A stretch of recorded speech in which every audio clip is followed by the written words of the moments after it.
ଆଜିର special launch ମୋ ଝିଅର ଫରମାଇଶରେ ହେଇଛି ଉଷୁନା ଭାତ।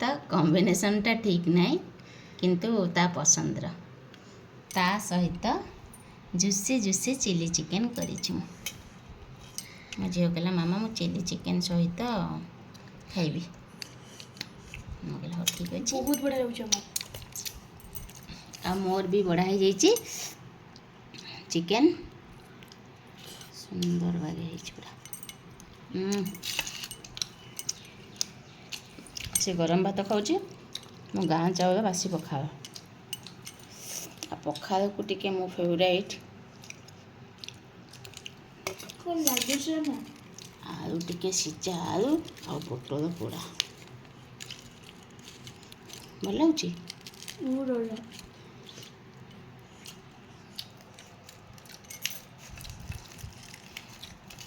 ଆକ୍ଚୁଆଲି ରୁଟିରେ ଖାଇଲେ ଭଲ ଲାଗିଥାନ୍ତା, କିନ୍ତୁ ସେ କହିଲା ମୁଁ ଭାତରେ ଖାଇବି। ମୁଁ କହିଲି ହଉ ରାତିକି ବି ରଖିଦେଇଛି, ଆଉ ରୁଟିରେ ଖାଇବ। ଆଉ କିଛି ଆଇଟମ୍ ହେଇନି ଆମର। ସେ କହିଲା ଆଉ କିଛି କଲେ ମୁଁ ଖାଇବି ନାହିଁ। ମୁଁ କହିଲି ଟିକେ ଡାଲି କରିଦେବି ନା। ଗୋଟେ ପ୍ଲେଟ୍ ଏମିତି ନେଇଛୁ ତା ସହିତ ମୋ ପସନ୍ଦର ଏଇଟା ମୋର ବି କଞ୍ଚା ଲଙ୍କା, ସୋରିଷ ତେଲ, ରସୁଣ ଏଠି ରଖିଲେ ମୋ ଝିଅ ଖାଇବ, ମୁଁ ଖାଇବି।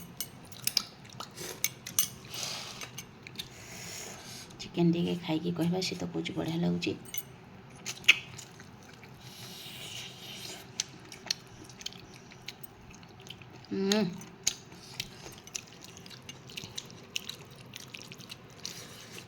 ସତରେ ବଢ଼ିଆ ଲାଗୁଛି।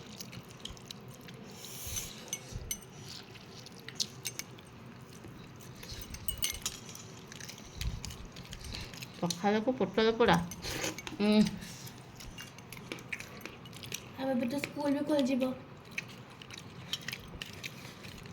ପରଦିନ ଠାରୁ ସ୍କୁଲ ଖୋଲିବ କ'ଣ, ମର୍ଣ୍ଣିଂ ତ କରିଛନ୍ତି ନା।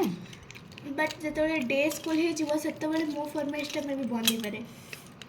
କାରଣ ସକାଳୁ ତ ଡିସାଇଡ଼୍ କରିକି ଯିବିନି ଯେ କ'ଣ କରିବାର ଅଛି।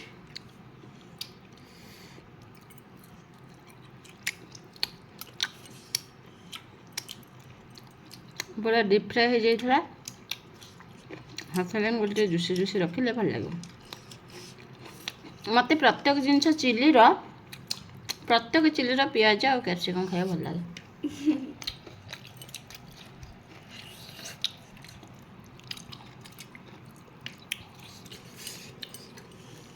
ମୋ ମମି ଦେଇଥିବା ଚାଉଳ କ'ଣ କହିବି, କି ବାସ୍ନା ହେଉଛି।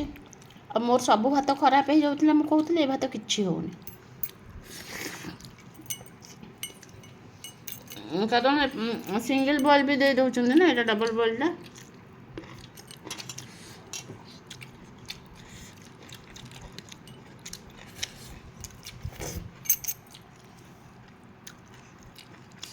ଆଜି ଶନିବାରର ବ୍ୟବସ୍ଥା ସରିଲା, ଆଉ ରାତି ପାଇଁ କରିକି ରଖିଦେଇଛି। ବାକି କାଲି ଦେଖିବା। କାଲି କ'ଣ ଖାଇବୁ? କାଲି କ'ଣ ଖାଇବୁ? ମଟନ୍। ଭାବିକି କହୁଛୁ? ହଁ। କାଲି କ'ଣ ଖାଇବା ସେ ଆଜିଠାରୁ କହିଲାଣି। ମଟନ୍ ମାମୁଁ ଘରେ ସପ୍ତାହରେ 2 ଥର ଖାଇକି ଆସିଛି। ବୁଧବାର ଗୋଟେ ଖାଇଛି, ଗୋଟେ ସଣ୍ଡେ ଖାଇଛି। ବଟ୍ ଫିର୍ ବି ମାମାଙ୍କ ହାତ ରନ୍ଧାକୁ କେହି କମ୍ପେୟାର କରିପାରିବେ। ମାମା ରାନ୍ଧିଥିଲା ଯେ ସେଦିନ ଆସିବାର ଥିଲା ନା, ତ ଟିକେ କମ୍ ଖାଇଥିଲି। କାଲି ବହୁତ ଖାଇବି। କାଲି କୁଆଡ଼େ ଯିବାର ବି ତ ନାହିଁ। କାଲି ମଟନ୍ ଖାଇବ କହିସାରିଲାଣି। କାଲି ବି ମୁଁ କଞ୍ଚା ମଟନ୍ କରିବି, ମ୍ୟାରିନେଟ୍ କରିକି ଭାବିଛି।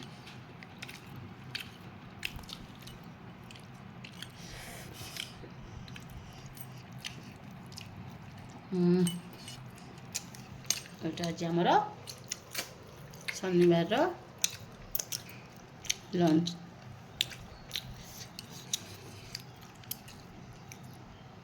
ଆଉ କାହାକୁ ମୋ ଭଳିଆ ଭାତ ସଙ୍ଗେ ଚିଲି ଚିକେନ୍ ଖାଇବାକୁ ଭଲ ଲାଗେ କମେଣ୍ଟରେ କହିବେ। ସେ କେବେ ଖାଏନି, ଫାର୍ଷ୍ଟ ଟାଇମ୍ କହିଲା କି କରିଦିଅ, କହିଲା ମାମା କରିଦିଅ। ନହେଲେ ସେ କେବେ ଚିଲି ଚିକେନ୍ ସହିତ ରୁଟି ଖାଏ, नान खाए लच्छा पराठा खाए କିନ୍ତୁ ଆକୁ ଖାଇନି ମୁଁ କି ଫାର୍ଷ୍ଟ ଟାଇମ୍ ପାଇଁ ଖାଇଲି ବଟ୍ ଫ୍ୟାନ୍ ବନିଗଲି। ଏଇଟା ଟିକେ ୱିୟର୍ଡ ଟାଇପ୍ର କମ୍ବିନେସନ୍ ହେଲେ ଭଲ ଲାଗିଲା। କମ୍ବିନେସନ୍ ଠିକ୍ ନାହିଁ କିନ୍ତୁ ଛୁଆ ଯେଉଁଥିରେ ଖୁସି ସେଇଟା କରିକି ଦେବାକୁ ବାଧ୍ୟ।